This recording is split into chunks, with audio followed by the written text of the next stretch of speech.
The clock was nearing 7 in the evening, and billionaire Richard Collins's mansion was wrapped in silence.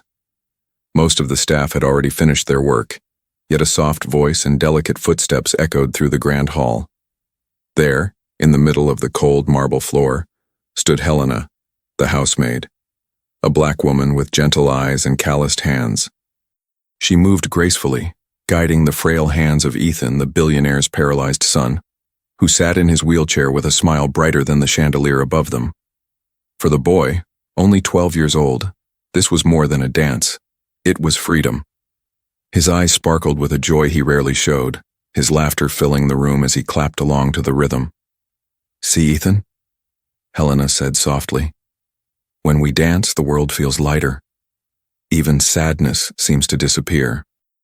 Ethan's voice trembled with emotion as he replied, "You're the only one who makes me feel normal." It was a fragile, tender moment, but it was about to be shattered. The heavy doors of the hall swung open with a deafening crash. Richard Collins himself stormed in, his eyes burning with rage. Dressed in an immaculate suit, his fury twisted his face into something monstrous. "What is this?" His thunderous voice echoed across the hall. Helena froze, her heart pounding in terror. Ethan flinched, trying to explain, but Richard's anger drowned everything. "A maid? Dancing in my house?" he roared, pointing a finger at Helena with pure contempt. "And worse, touching my son?" Helena's lips trembled as she tried to answer. "Mr. Collins, I was only—" "Silence!" he snapped, his words sharp as blades. "You forgot your place, didn't you? A poor black servant. Did you really believe you could play family here?" The cruelty in his voice pierced the room. Ethan burst into tears, clutching Helena's hand. "Dad, please, don't talk to her like that. Helena was just making me happy. I've never felt this good before." But Richard's heart was stone. He stepped closer, his fury now directed straight at Helena. "In this house you are paid to clean, nothing more. If I ever catch you touching my son again, I swear you'll lose even the little dignity you cling to." Helena stood frozen, her eyes glistening with tears, too afraid to speak. Ethan screamed in desperation. "Stop, Dad, you don't understand. She's my friend. She's the only one who cares about me." But Richard refused to listen. The once joyful dance ended in humiliation, with Helena broken, Ethan devastated, and the weight of injustice filling the grand, empty hall. Little did they know, this was only the beginning of a story that would shake all their lives forever. Before we continue, I'd love to know where you're watching from today. And if you're enjoying these stories, make sure you're subscribed to the channel. The night had barely swallowed the echoes of Richard Collins's outburst when the household intercom crackled to life. "Staff to the grand hall now."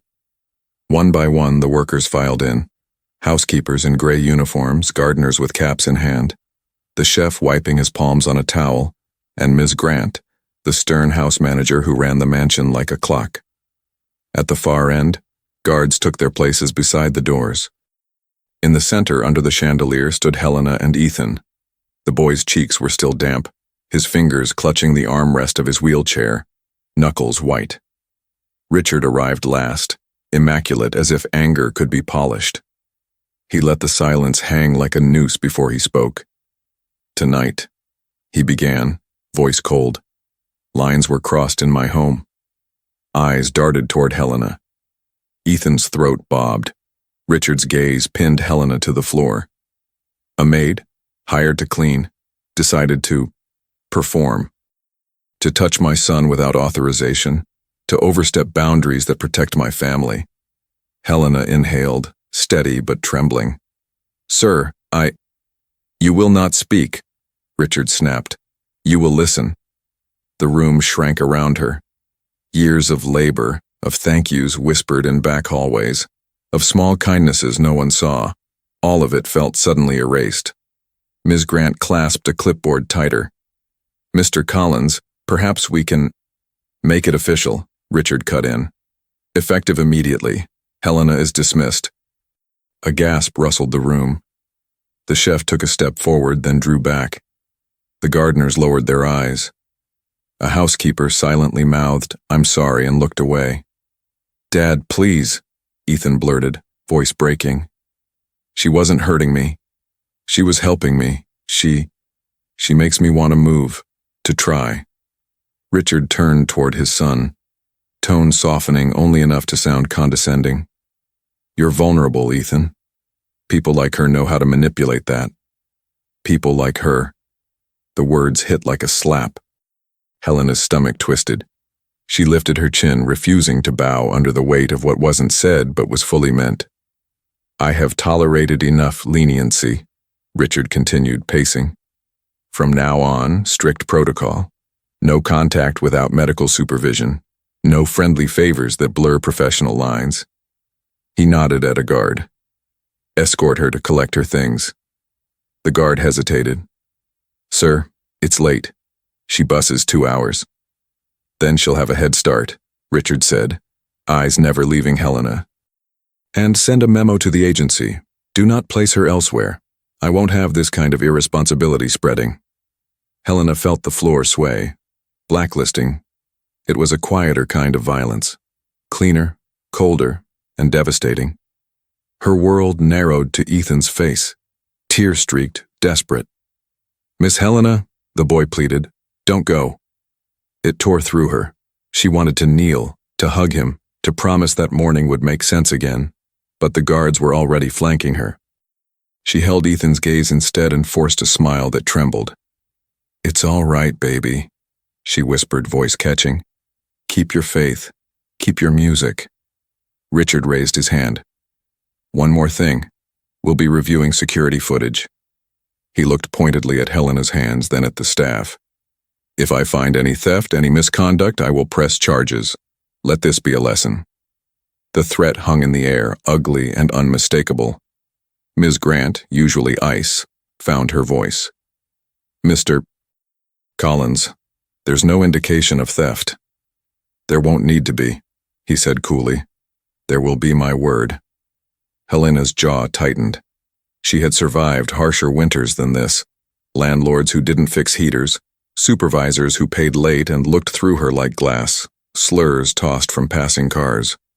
She had learned to stand when shame tried to buckle her knees. She would stand now. "May I speak to Ethan alone for 1 minute?" she asked, eyes never leaving Richard. "No." The word struck like a gavel. Final. A housekeeper stifled a sob. The chef shifted as if to block the door, then sank back, beaten by paychecks and mortgages. The system that fed them all had teeth. As the guards motioned her forward, Helena bent slightly toward Ethan, keeping her voice low, steady, maternal. "You're strong," she said. "Stronger than this house. Don't let them put chains on your smile." Ethan clung to the armrest, face wet, breath shuddering. "I'll tell them the truth. Truth always finds a way," she answered, even when it walks slow. The guard cleared his throat. Helena straightened. She smoothed her uniform, the same second-hand navy she'd worn like armor, and walked. Each step echoed, steady, unbroken, refusing to bow. At the threshold, thunder grumbled somewhere beyond the glass. Summer storms rolled fast in this part of the city. Lightning flashed, brief, blinding, throwing everyone's faces into stark relief. The fearful, the complicit, the furious. For a heartbeat, Helena saw them all clearly. Then the light faded and she was through the doors. Richard exhaled, the room still as a grave. Meeting adjourned. "Ethan, your new caregiver starts tomorrow, a licensed professional." The boy shook his head weakly. "She had something a license can't teach." No one answered. Ms. Grant stared at the clipboard as if it might argue back. The staff dispersed in silence, shoes whispering across marble. Outside, rain began to fall, first hesitant, then sure, pattering against the windows like fingertips. In the dim corridor, Helena paused at a small shrine the cleaning crew kept on a side table. A tiny cross, a candle stub no one had thrown away. She touched the edge of the table, more prayer than gesture. "God, don't forget this child," she breathed, "and don't forget me." She lifted her bag, spine straight, and stepped into the storm. By morning, the memo would be drafted. By afternoon, the whispers would spread. Inappropriate, unprofessional, boundary issues. And by evening, a rumor none of them started would have a life of its own. But rain washes streets for a reason. Sometimes it carries truth into places that prefer the dust. The night swallowed Helena into the storm, but inside the mansion, silence weighed heavier than marble. Ethan sat alone in the hall, the chandelier's crystals reflecting his tears. His small body shook with sobs that echoed off the cold walls, tears not only for Helena, but for the chains of a house that had never truly been a home. He gripped the wheels of his chair, twisting them back and forth as if he could chase after her. His voice cracked through the emptiness. She didn't deserve this here. She didn't deserve this. The staff lingered in the shadows of the corridor, torn between duty and conscience. None dared to speak aloud.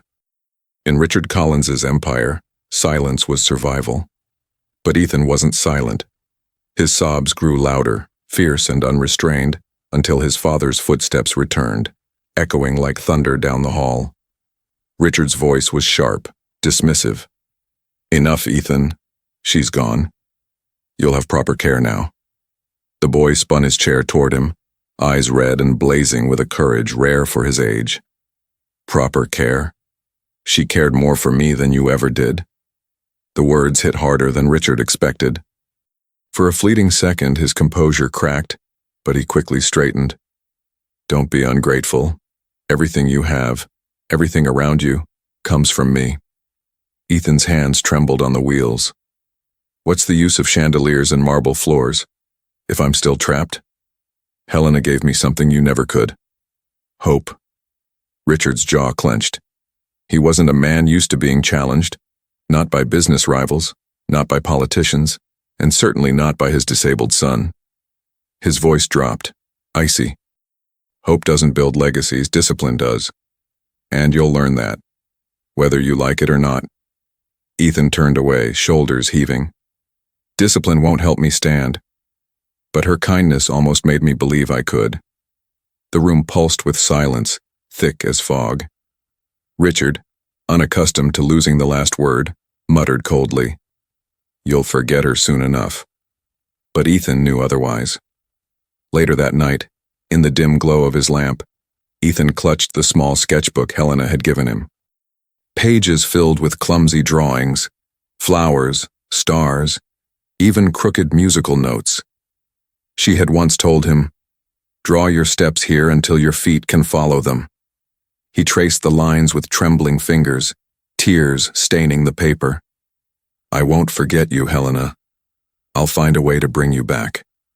The storm raged outside as if the heavens themselves wept with him, and in that storm, a boy's vow was born, a promise that would unravel secrets his father had tried so hard to bury. Because sometimes the smallest voices carry the loudest truths. Helena walked through the rain, her thin coat soaked, shoes splashing in puddles as if the city itself wept with her.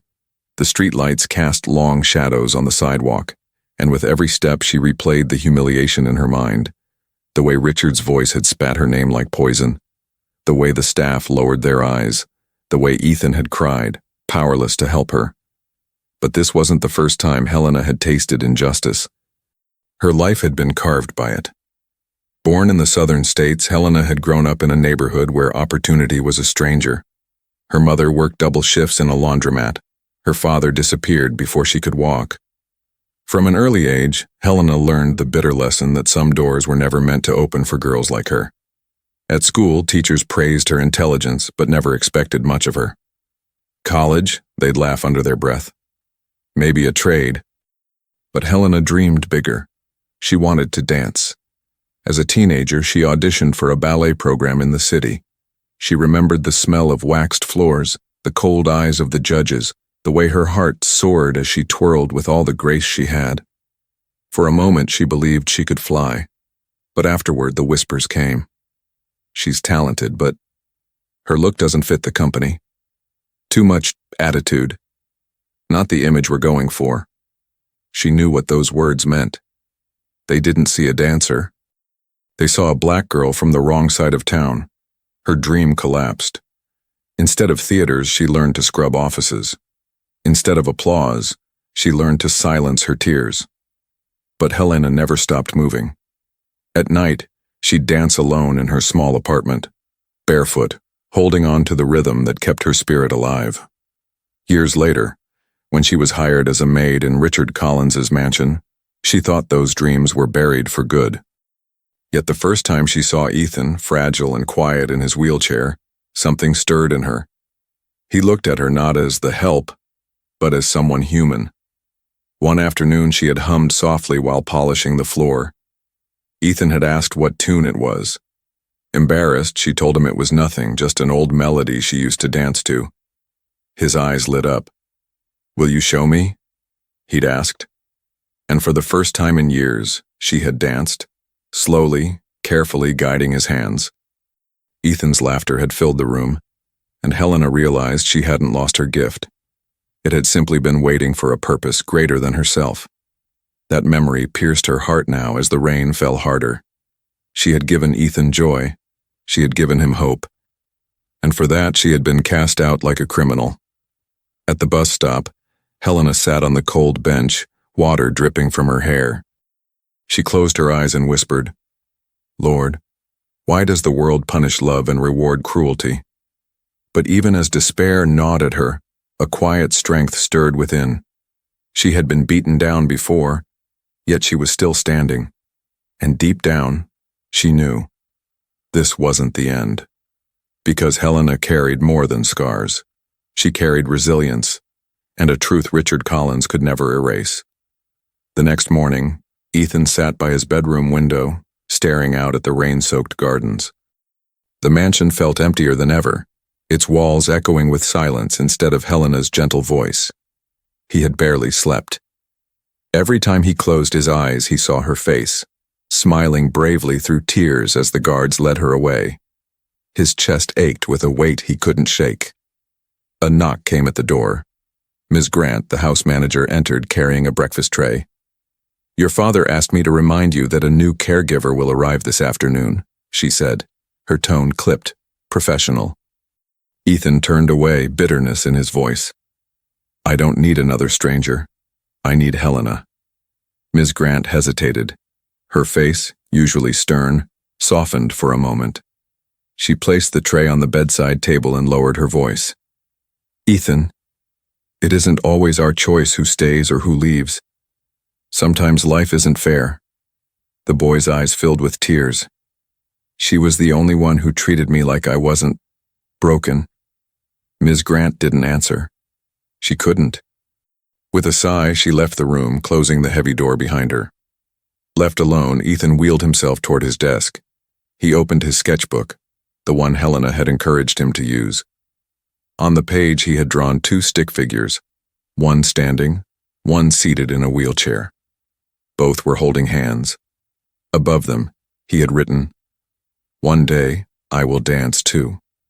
He traced the words with trembling fingers. A sob escaped his throat. "She believed in me," he whispered. "She made me believe in me." His heart pounded with determination. He knew his father would never understand.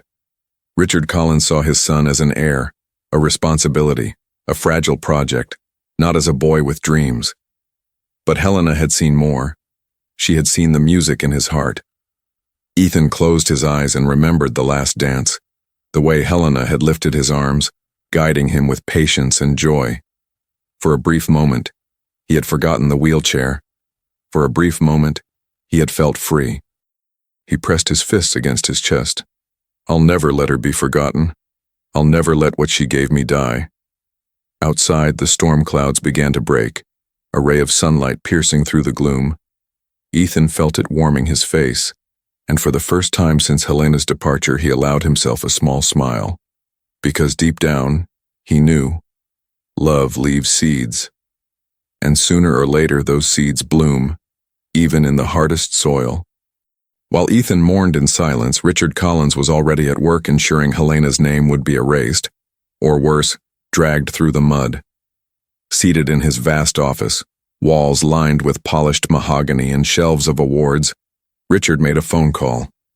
His voice was calm, calculated. "Yes, the maid." Helena Johnson. I want her blacklisted. No agency should place her again. Spread the word, she's unreliable, dangerous around children. The man on the other end hesitated. Mr. Collins, that's a strong claim. Do you want me to— Do it, Richard interrupted coldly. My word is enough. No one questions Collins. He hung up, satisfied, and poured himself a drink. In his world, reputations could be built or destroyed with a single command. Meanwhile, across town, Helena sat in her tiny apartment staring at the eviction notice on her table.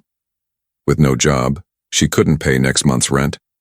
The phone rang, an employment agency she had worked with for years. Helena, I'm sorry, the voice said, uneasy. We can't place you anywhere. There have been complaints. Families are saying you crossed professional boundaries. We have to protect our clients. Helena's chest tightened. Complaints? That's a lie. I've cared for every family with honesty and respect. You know me. The silence on the line said everything. I'm sorry, the agent whispered before hanging up. Helena sank into the worn couch, tears rolling down her face. Her whole world seemed to crumble, her job, her dignity, even her ability to put food on the table. She whispered a prayer into the quiet. Lord, give me strength. Don't let this be the end of my story. Back in the mansion, Richard was hosting a dinner party. Important investors and their wives filled the golden-lit dining room, laughter echoing off crystal glasses. At the perfect moment, Richard leaned back in his chair, smirking. Did you all hear about the incident? He said casually. One of my maids and caught dancing with Ethan, can you imagine? Completely unprofessional, I had to let her go. The wives gasped, murmuring among themselves. One of the men chuckled. Your kindness is your weakness, Richard. I would have pressed charges. Richard laughed along, proud of his cruelty. He enjoyed the murmurs, the way people nodded in approval, the way his story spread like wildfire. But what he didn't notice was Ethan, seated quietly at the end of the table, his fists clenched on his lap. His father was destroying Helena's name, her only protection in a world already stacked against her.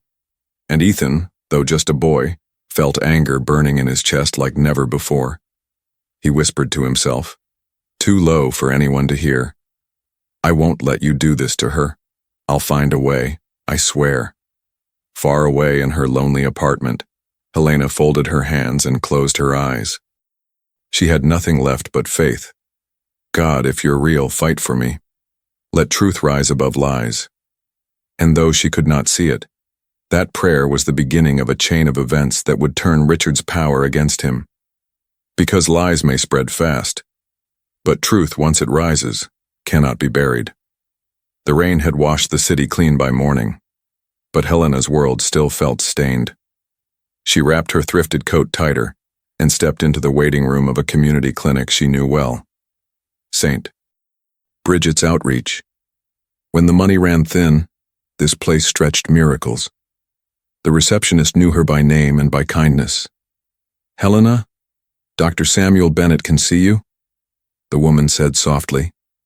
Dr. Bennett was a name people whispered with gratitude, a renowned rehabilitation specialist who volunteered twice a week at the clinic. He had a gift for making broken things believe in mending again. Years ago, he'd seen Helena lead a few church kids through simple rhythm exercises while their parents waited for appointments.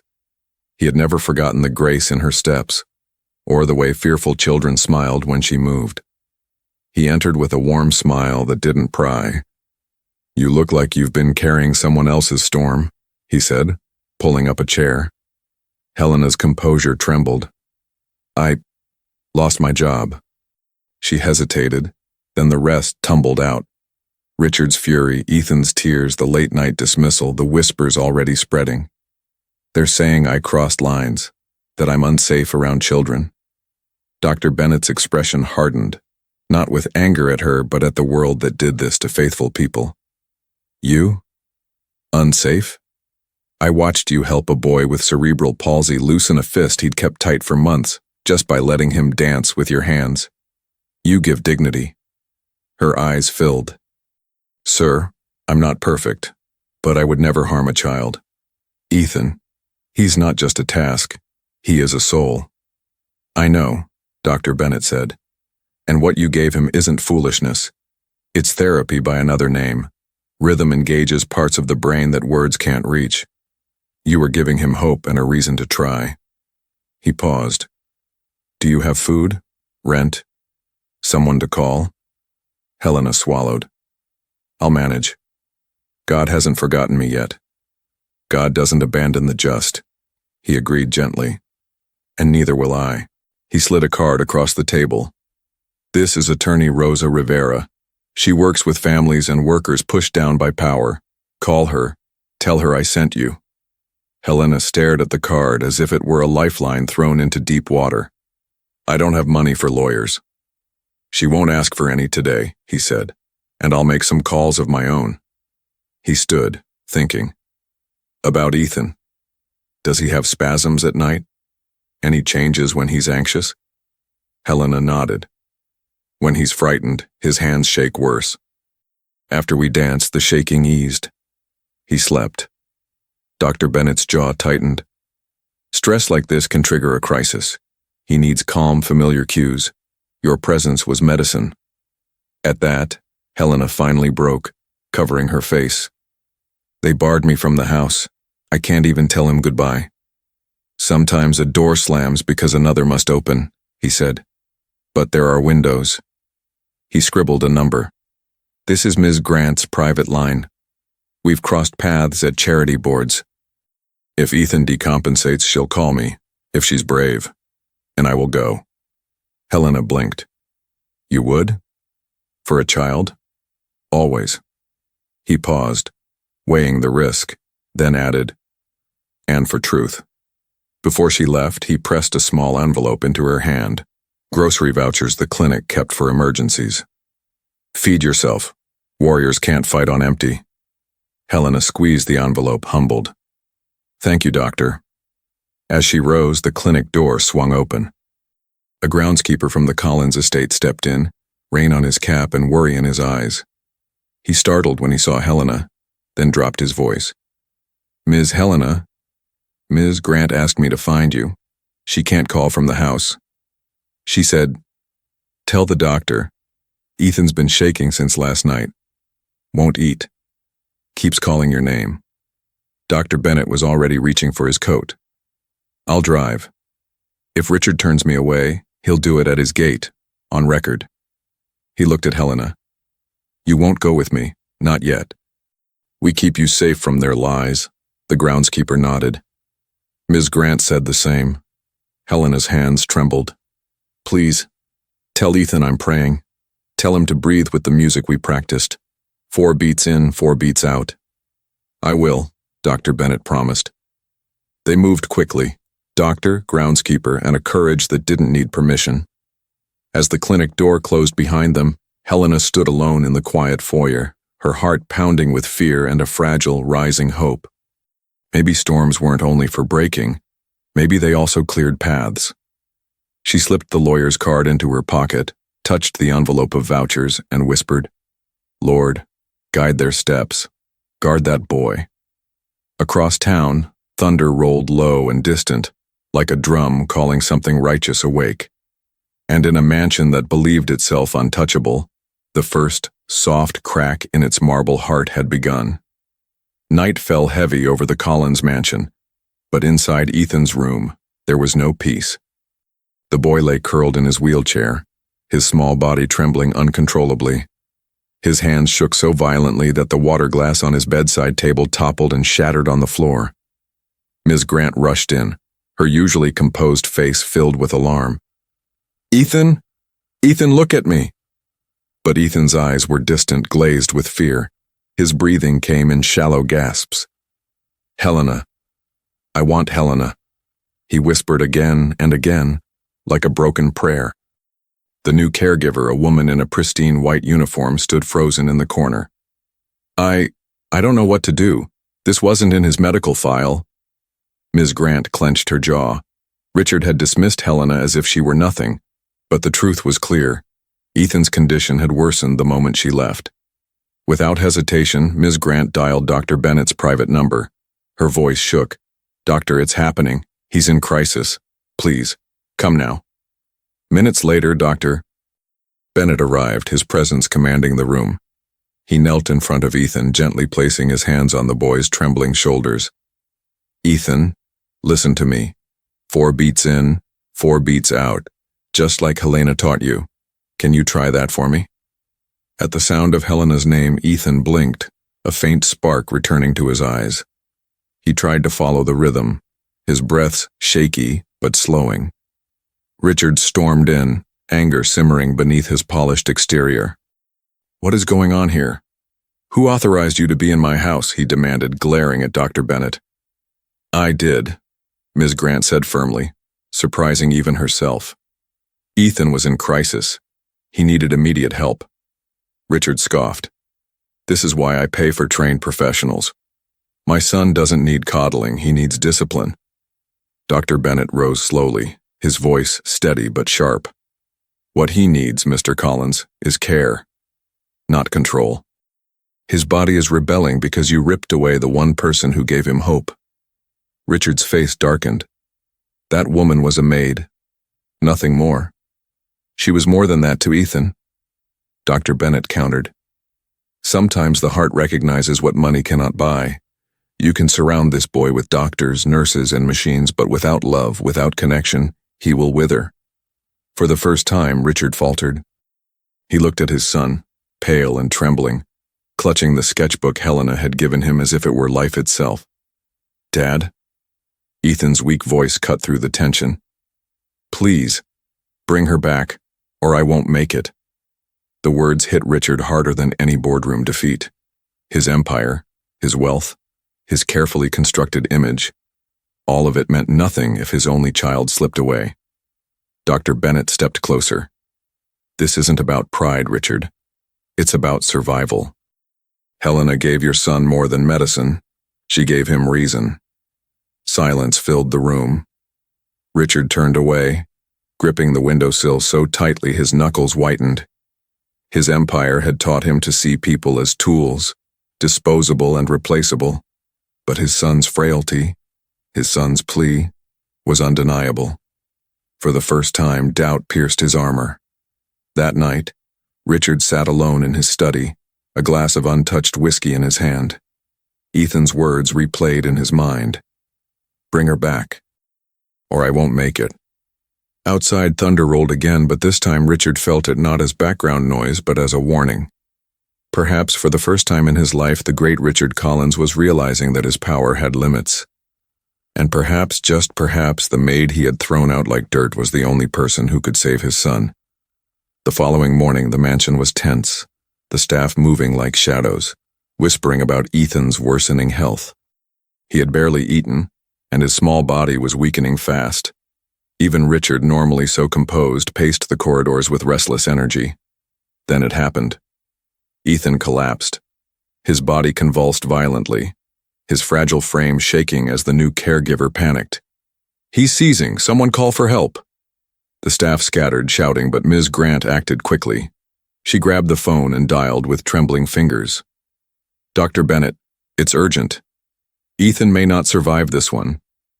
The doctor arrived within minutes, rushing through the gates despite Richard's furious protests. "I told you," Richard began, but Dr. Bennett cut him off.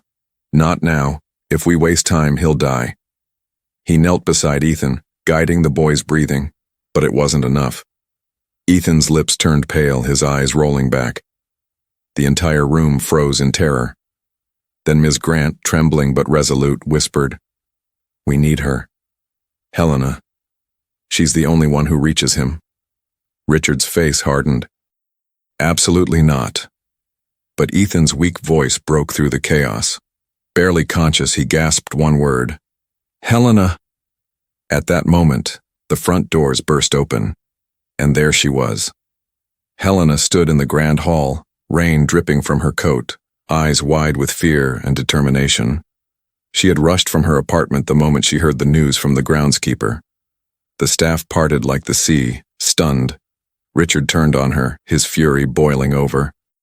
"You dare come back into my house after everything? Be silent, Richard, Dr. Bennett thundered. Your son's life is hanging by a thread, and your pride is strangling him. Helena pushed past the protests, rushing to Ethan's side. She dropped to her knees, taking his trembling hands in hers. Her voice was soft, steady, filled with the rhythm of love. Ethan, listen to me. 4 beats in, 4 beats out.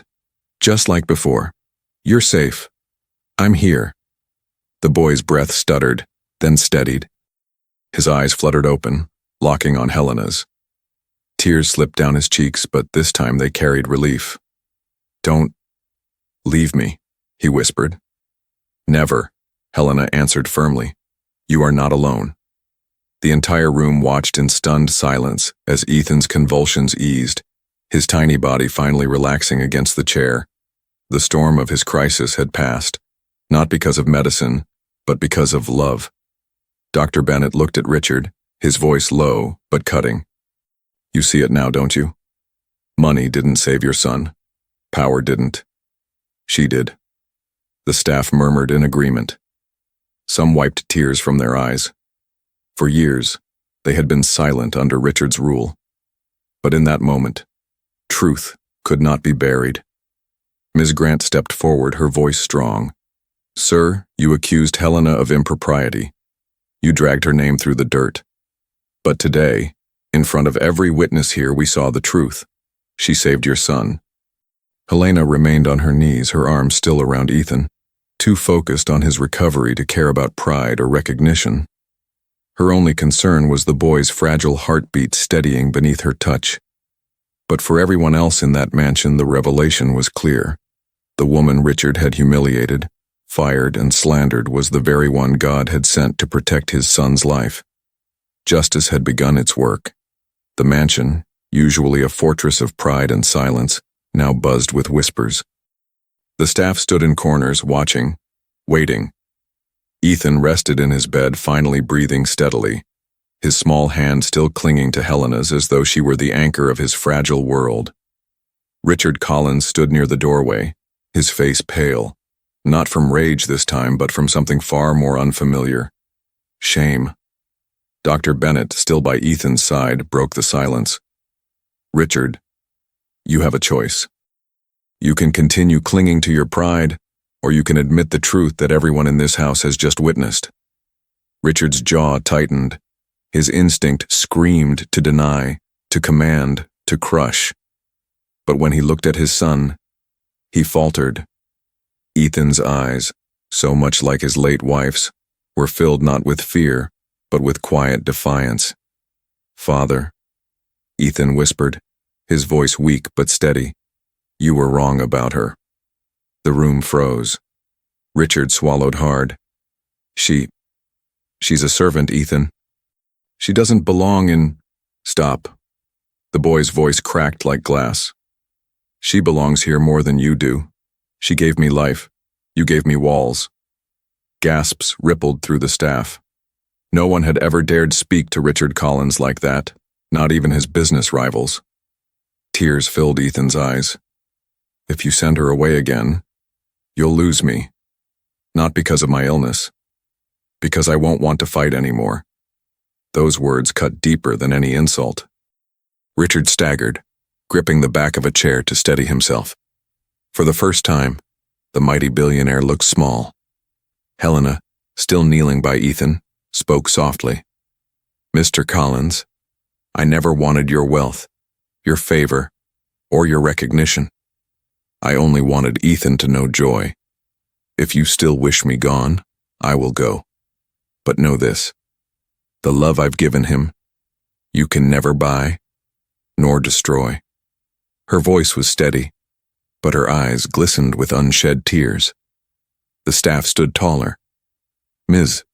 Grant stepped forward, her voice strong and unwavering. She deserves an apology, and so does every worker you've ever crushed under your arrogance. Richard's breath shook. His empire was built on command, on fear. Yet here, in his own home, the truth had stripped him bare. All eyes waited. Finally, he lowered his head. His voice, hoarse, broke the silence. Helena, forgive me, The words seemed impossible in his mouth, yet undeniable. A murmur spread. Some gasped, others nodded with relief. For once the mansion was not filled with fear but with the weight of justice. Helena bowed her head, her hands still cradling Ethan's. "I forgive you," she whispered. "But remember, forgiveness is not forgetfulness. Change must follow." Richard closed his eyes, tears slipping free for the first time in years. His pride had shattered. Weeks later, the Collins mansion looked different. Ethan smiled again, his health improving, his laughter echoing in the halls. Helena was no longer the maid. She had been officially hired as Ethan's therapeutic companion, a role Richard himself announced to the household, his voice stripped of arrogance. And at every gathering, every meeting, Richard Collins now told a new story, not of power or wealth, but of humility. Of the day a humble woman saved not only his son but his soul. Because in the end, the greatest shock was not Helena's return, nor Ethan's recovery. It was the transformation of a man who once believed himself untouchable. Sometimes the world tries to silence the humble, to erase the good, to bury the truth. But as this story shows, God does not abandon the just. Love cannot be silenced, and sooner or later, justice rises. What about you? Have you ever been humiliated, only to find out the truth in the end? Share your story in the comments.